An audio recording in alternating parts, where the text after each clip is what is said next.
This conference will now be recorded.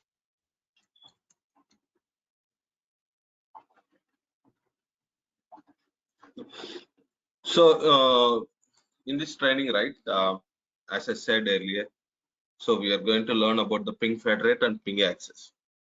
So we have different sets of people, like different kind of people who came from different background. Like for example, you say we have one person who is already working on ping, okay, one person who is already doing some business, and who wanted to change their technology. So here, right, in this training, so we'll start from basics, like means everyone, right, what is the identity management and what is access management and how they are related, uh, and few concepts about the LDAP also we'll going to learn. Okay, so here, before starting ping federate, right, we'll start with the identity management basics, then access management basics and LDAP basics. Then only we will actually jump into the tool.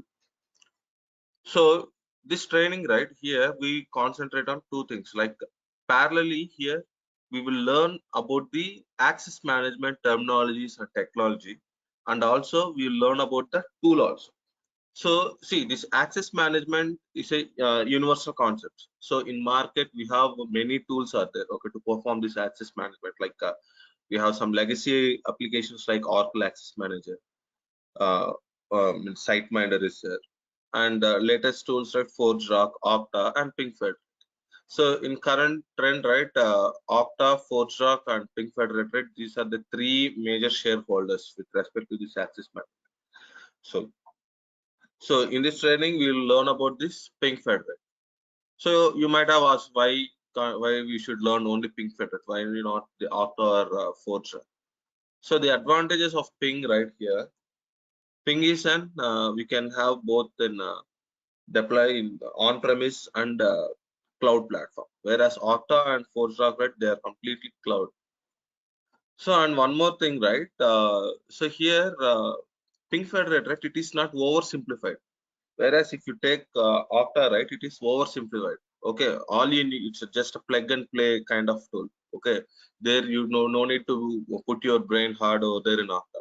But ping, that's not the case. Okay, it is not that much oversimplified. Here you have to think, and you need, while creating any policies, right, we can design and we can play with the tool. That's why, right, when you learn ping federate, right, it is easy to the people to switch to the other tools, whereas that's not the case if you came from Okta background or ForgeRock background. So I know people who learn ping federate and they can easily switch to Okta or ForgeRock, but people who came from Okta, right, when they see the ping federate tool, right, it becomes difficult for them. So parallelly, we will learn about the access management basics, and also we will learn about the ping federate tool also. So any questions, guys? This is a high level. Okay, then I will go to the tool PPT where what are the various things we can learn.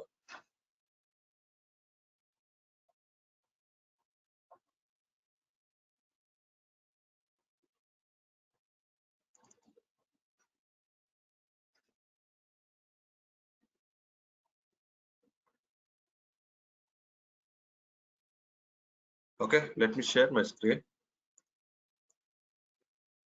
So here we'll learn about what is ping federate and what is ping access, and why there are two tools are there and how they are different. For which kind of applications we use, we'll go with the ping federate, and for the other type, why we'll go with the ping access, and what are the different ways we can onboard in both in ping federate and ping access, and also how we connect the ping federate and ping access. We'll learn that. So first we'll start with the ping federate. During the second leg of our training, right, there we'll go the ping access. So why we need ping federate? So ping federate, right, it's a modern tool. Okay, it is not that much oversimplified. See, ping federate, they have given options to go with both the cloud platform and on-premise model. Okay, and even yeah, we can customize the ping federate. Most of the it is we have connectors to integrate with the multiple external systems like Active Directory or Office 365 or AWS, like that. So that's why this is a modern rule. Okay, as I said earlier, right, it is not that much oversimplified over the other when compared to the other tools. So right, recently OKTA, right, they got some security breach, but that's not the case with Pink Federate. And one more thing, right, recently, I think 1 month back, Pink Federate, it was acquired by another access management market leader. Okay, which was SiteMinder. Okay, now SiteMinder, it was a legacy tool, and Pink Federate, they both under one organization. So we will learn about how by using Pink Federate, how we can connect various devices. Means, we can access applications from various devices, like even how you can protect your mobile applications, like your Android apps or iOS apps. So how they are protected and how they are actually means how we provide the authentication and authorization mechanism, and also we'll learn about different kinds of. I will explain by using our real-time use cases only about the identity and access management. So we will take some examples which we are using daily, like so you might have seen the OTP or mobile authentication. So we'll see how such kind of things we can configure, how they are designed by using this tool, right? We'll learn about this. So as I said, right, Pink Federate, it was used by various uh, applications. Like this slide itself is self-explanatory. Like see, for few period of time, right, I was worked as a contractor for Pink Federate itself. So during the time, right, I used to interact with various clients. Like mostly I used to take care of the airlines, like Alaska Airlines. We have American Airlines. All these kind companies, right, they were clients for the Pink Federate. Okay. Now many banking systems, I know in if you take US man, and also many healthcare applications projects are there. Okay, within India, we have more projects from Australia, all banking projects from US, right, almost all banking projects and healthcare projects, they're using this Pink Federate. So the market leader is more market we have US for the Pink Federate. After US, right, the key customers for Pink Federate, they are from Australia. Okay, why means in Australia they have the Pink Federate support center is there. So one of the data center they established there in Australia. So somehow with those relationships, somehow they grabbed market over there from Australian banks. So who should learn Pink Federate and Pink Access? So anyone can learn this Pink Federate and Pink Access. Means so if you want, as I said earlier, if you wanted to switch the technology, or even if you wanted to start your career freshly, right? So they can learn easily this tool, and means that's how we'll start with basics. So everything, the first initial 5 to 6 sessions, right, mostly will be basics only. Then only we'll go with the practical session. So we'll guide you to set up the lab in your personal device itself. Okay, it's almost 90% of the lab, right, we can mimic in your personal device. So we'll onboard the applications. We'll create some, we'll protect some real-time applications also. So we'll see how the flows and authentication and authorization flows works. So prerequisites, right, means if you have some good Java knowledge, it's an added advantage. But from scratch, right, we'll able to teach. But additionally, why I said if you have some Java knowledge, it is additional value, right? Because sometimes, okay, it depends based upon your experience how you are going to put, right. Means organizations, they'll expect, okay, means if you wanted to do some customizations in Pink Federate, right, it is good to have if you know Java. But don't worry. See, myself, I worked on Pink Federate for 5 years, so I worked on nearly 5 projects only. Means 5 applications, 5 times only I did customization. Most of the times, Ping, we can utilize the Ping provided components itself. Going for customization, right? It is very rare. But few companies are there. who did heavy customization, but a few organizations are there where they have rule for no customization. So what are the high level, these are the topics which we'll cover during the course. Like as I said, we'll go with the identity and access management basics. So within the access management basic, access management, right, we'll learn about different protocols like SAML protocol, OAuth2 protocol, and OpenID, and how the both the SAML and OAuth are different. And we have the, for ping access, we have the HTTP header based authentication and authorization, and which type of use case you'll have to choose among these three, right, like SAML or OAuth or HTTP. Based on the situation, how you have to choose, how you have to suggest the application to protect the application, and a few concepts about the administrative UI. So we have the admin UI console. So we'll go through that concept, and this multi-factor authentication. So how MFA is nothing but like used. Okay, whenever you try to log into any banking secured site, right?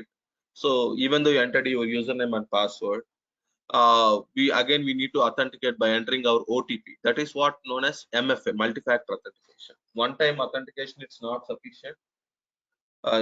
Two times user needs to authenticate. So we'll see how we can implement that multi-factor authentication using this ping federate. This ping federate configuration metadata files, right? These are all part of the SAML concepts. I will explain. These are not that much big concepts. So about the logs. So ping federate. Okay, you take any access management tool. Okay, take any tool. Okay, so you need to be able to view the logs. Okay, you have, by seeing the logs, you need to identify the error. Okay, so here we'll start with how you can troubleshoot. Troubleshooting steps also we'll discuss. How you troubleshoot the applications whenever any issues come, where to start, and what are the various places you need to check. So the final destination anyways is always the logs. So how we can validate, we can verify the logs. Those topics also will be covered. Okay. Now about the certificates. Certificates, right? So in Ping Federate, we will use SSL certificates. So there are different places where we will use this certificate based upon the place, the usage of that certificate, right? It will be differ. Okay, always we'll go with the SSL certificates only. So we'll discuss about on the SSL certificates. Now coming to the ping access, right? So in ping access, we will learn about the installation anyway, and we'll learn about the integration between ping federate and ping access and how they are related, and what are the different ways we can which type of applications will support ping access, and how you will protect the ping applications by using ping access, like the agent model and the uh, gateway model. So these are all these are the high level things we'll learn. So by learning those deployment modes, right, we'll learn about this, what is this virtual host, what is this web sessions, or about the identity mappings, sites, applications, about the roles and different kinds of roles. Everything we'll learn about this, and also the performance tuning, how you can tune your tool, okay, to have uh, to get the best output from the ping federate. Those tools we will do. So these are the things, high level things which we are going to cover, guys. So any questions? So you are just feel free so that I can answer your questions.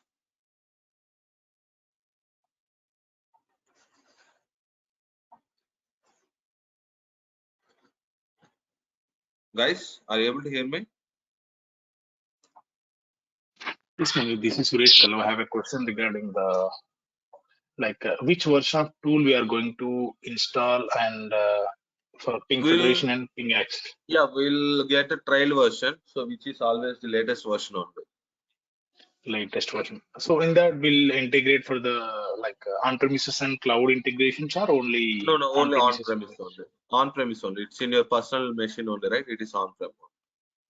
If, for example, if I would like to know about the cloud integration related application, how we can get the Cloud knowledge and on cloud applications? cloud applications, like, so no, here two things: to integrate ping federate into the cloud, or to support any application which is already existing in cloud. Yeah, that's what I'm asking. If in case if that is already hosted in the cloud, how we can integrate that application to ping access, and how the Okay. users will access that application? What are the See, prerequisite components? Yeah, please. okay. See, we not bothered about where that application is hosted. Okay. So we'll only bother about which type of protocol that application supports. If it supports SAML, we'll go with the SAML integration. If it supports WAUth, we'll go with the WAUth integration. Since it was in cloud, right? Okay, the application, the type of applications which we protect in ping access, right? Those are entirely different. They will actually, they won't host on how clouds. Okay, they used to host on some web servers. Yeah, that's true. Okay. And other question is related to Agnal expression. So nowadays, Oh, some users. sorry, sorry to, I forgot it. Yeah, we'll while discussing ping federate, right? Yeah, we'll definitely will write some ordinal expressions. And also in ping access, right? We have another scripting language called Groovy scripts. So we'll also discuss about the Groovy script rules and about the scripts also. Yeah, that will be covered. Oh, great, thank you. And apart from that, right, if time permits, right, yeah, I'll try to demonstrate how to build a custom component. And so we need to follow some certain procedures to build some custom components. So within ping federate, so we have some dependencies are there. So I'll give a demo. I'll give some sample code also, so that you can build and deploy those components, and we can test that.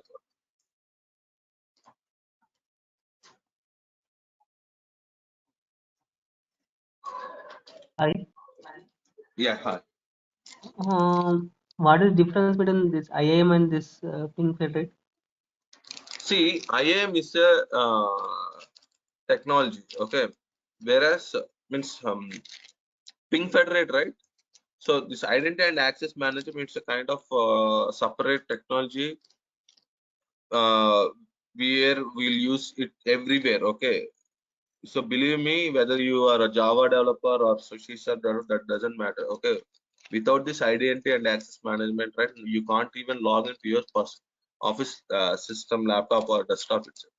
So ping federate, okay, to implement such kind of procedures, right? Ping federate is one of its kind tool. Okay, there are many tools are there in market meant to implement this identity and access management.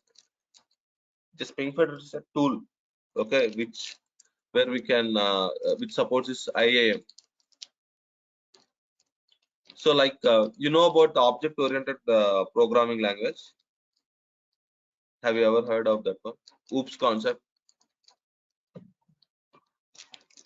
No.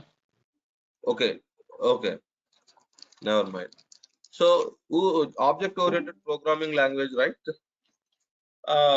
It's a kind of way how we used to program. Okay, we have some uh, objects and classes. So all the languages like C#, Java, C++, all these belong to the same OOPS language, object-oriented programming language. But see, simple example I'll give you. So if anyone came to you to write a program, okay, programmatically they wanted something like you need to add input as 2 numbers and you need to add and you need to get the result. So you can write the same program by using any language that you can use C++ or Java or C# or VB.NET, anything.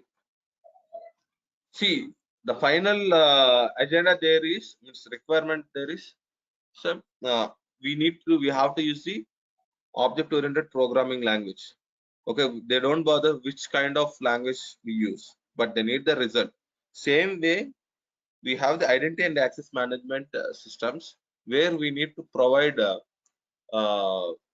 means protect the security for the applications like the web applications or mobile applications. Security, like suppose for example, if you access any secured applications, right, immediately you will get the login page. There you have to enter your username and password. Okay, once you enter your username and password, immediately it will check for authorization, whether you are authorized, whether you have sufficient rights actually to use that particular module or not. So all these things, right, we will define by this Ping Federate tool. Okay, not only Ping Federate tool, any tool, any access management tool. So here basically we are concentrating on the security. Like I would say something like that, like let's say there is one building is there is no security. Okay, there is one corporate building is there. As of now, there is no security. So what will happen if there is no security, right? Anyone who knows that particular building address, they can easily reach that office. They can easily enter into that building compound. Why? Because there is no security. Now, what the building owner he did, right? Now he reached some security agency. So what? Then that security agent, they provided the security for what? For that particular building. Now the next day, if you reach that building, right, outside you will find one security guard. So what he will do? First, he will stop each and every person who is trying to entering into the building, right? So what he will ask? He will ask for your ID card. Which ID card? Your company provided ID card. Okay, unless you displayed your ID card, then only he will allow into that building. Okay, now again you entered into the building. So that part where you have displayed your ID card, right? You can consider that is an authentication. So you can correlate that with the log when you get the login page, entering your username and password. Okay, now you have entered into the building. So inside building you could see multiple rooms like cafeterias, ODCs, common areas, and server rooms. So you might have seen when you went to any restaurants or any places, right? Only authorized persons only. Okay, let's say for example you went to a cinema theater. So how you entered into the hall theater? First of all, because you have purchased the ticket, that means you are authenticated and you are entered into the cinema theater. So even though you entered into the cinema hall, right, you can access only the viewing area. Okay, but you cannot go to the projector room. Why? Because you are inside the cinema theater only. The projector room and the viewing area, right, it is there in the within the same building. Okay, but you can enter only to the viewing area, but not you cannot go to the projector room. Why? Because you are not authorized. Okay, your rights are there only to view the cinema. Okay, but not to enter into the projector room. That's what known as authorization. So I'm just giving an example. How same thing for web applications or mobile applications. We will set this kind of things by using this Ping Federate tool. So their identity and access management. So in the above example I have given, right? So what is your identity? You have purchased your ticket, right? That is your identity. So their access with your identity, you have access the cinema theater. Same way here with your identity, with your username, you will access your web applications by entering your username and password. So this is a high level, guys. Okay. Any questions on this one? Okay. Have you understand this example which I have given? Yes, yes. Yeah.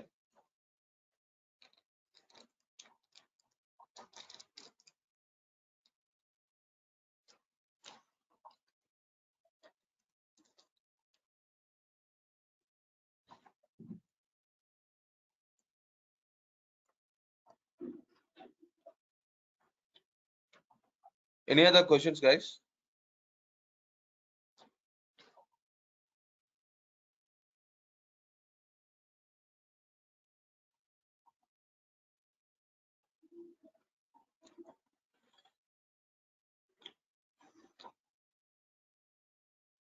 Okay. I think if you don't have any questions, right, we can conclude the session. If you have any further questions, right, you can reach out to Gautam, so that if you want, Yeah. we can arrange another kind of another demo session. So Yeah, Munir, I'm yeah, sorry to interrupt. This is Suresh. yeah. No, So total, how many sessions are we need to attend? it will take 30 sessions maximum. 30 sessions. 30, Okay. 30 sessions. Okay, thank you. One second. Yeah. Suppose I'm working as an Airtel or some Geo or whatever maybe. So if I want to, if I suppose I'm working in the Wipro, if I want to ping to the suppose to Airtel domain or Geo domain, is there any separate authentication is there for that? I mean, if you want to the drop a mail, if I want to drop a mail regarding the client, right? Is there any separate authentication for that? No, I didn't get your question. Can you? No. For example, in the Teams we have the separate add an account is there, right? In the Teams. Okay. So when we are going to add the account for the client, so if you want to if you open the chart and if you are going to ping to the client side, right? Is there any separate authentication is there for that? No, From our domain to another domain, I'm asking. other domain to other domain. See, it depends upon where your identity is located. So here in the SSO, right? The SSO single sign-on concept. Okay.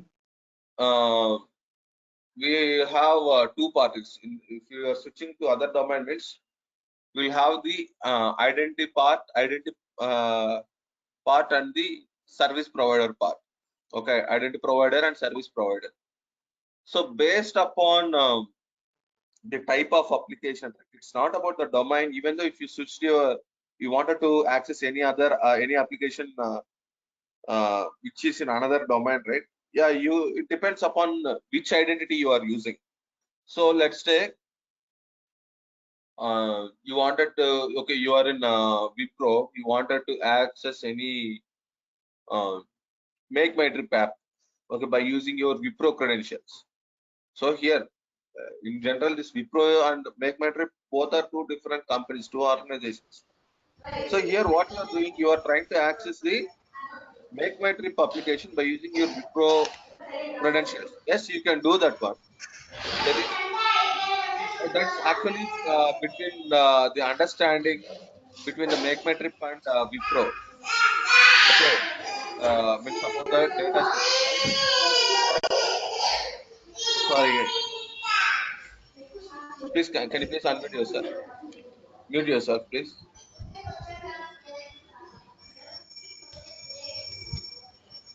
Hello.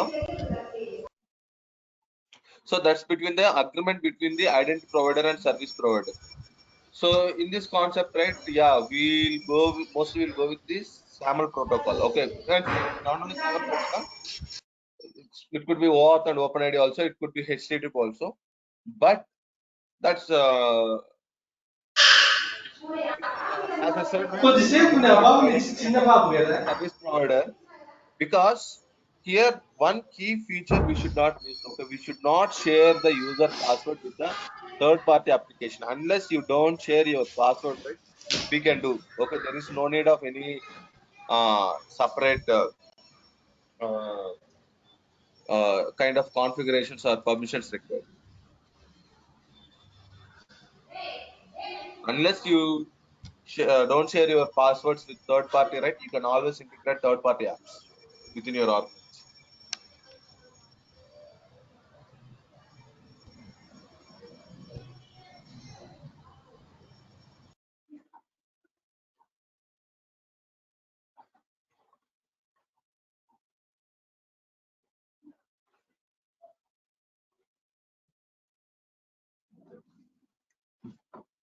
Yeah, Munir, I have a question of cross-domain access. So, if I have a user from the XYZ domain and ping domain, so how we can grant the access? Okay. So first of all, okay, if you are acting as an identity provider, right? So in that scenario, you will be acting as a service provider. Okay, you won't.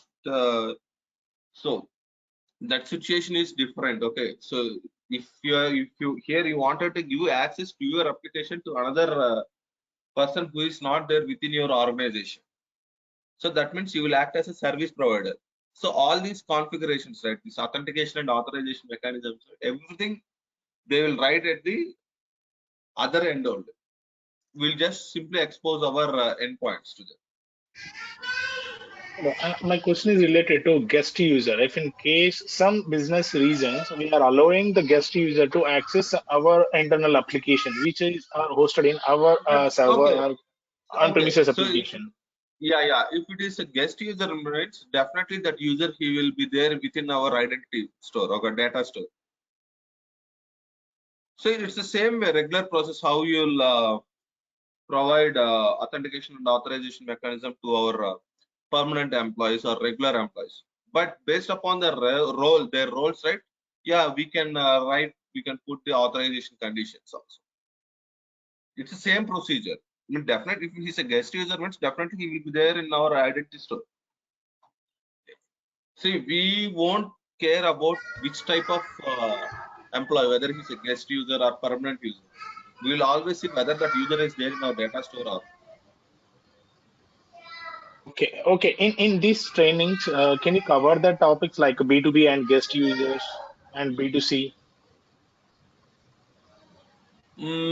Yeah, if time permits, right? We'll cover okay, guest users. Yeah, we can cover, I guess.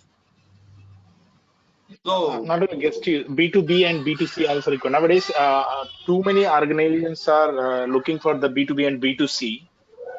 So if you cover that, it's great help for us. okay, sure.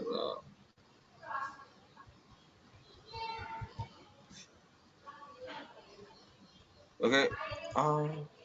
Yeah, we'll see that one definitely.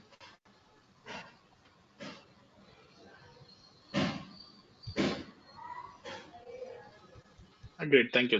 That's all from my end. Okay.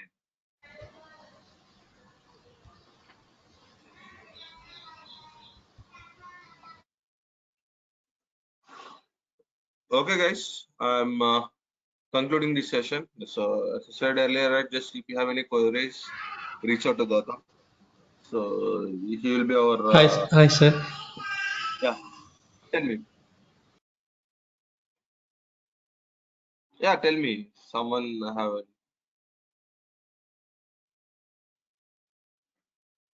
Hello?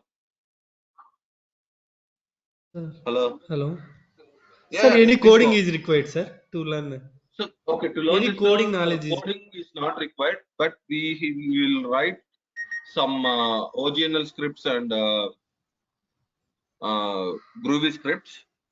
But yeah, okay. means for advanced level, right? If you know Java program, that is a added advantage. But to learning this tool, right, coding is not at all. But at least you should know basics. Uh, Means why, right? We'll write some scripts examples. That's why. So you need to understand how the script works out. Okay, sir. Okay. That's a part only, but coding is not required.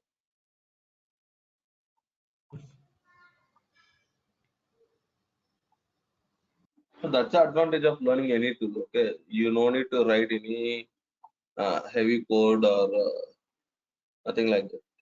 You can go with the flow. Okay, these are all plug and play like components.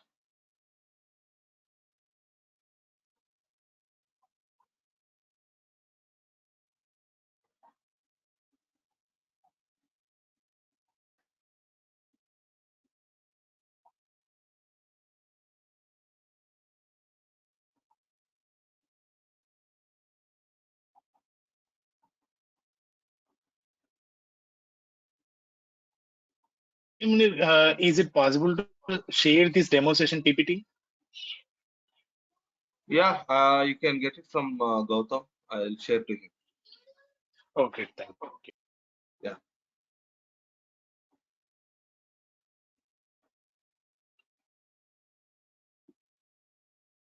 Okay, guys. Meet soon. Okay. Bye. Bye bye. Thank you.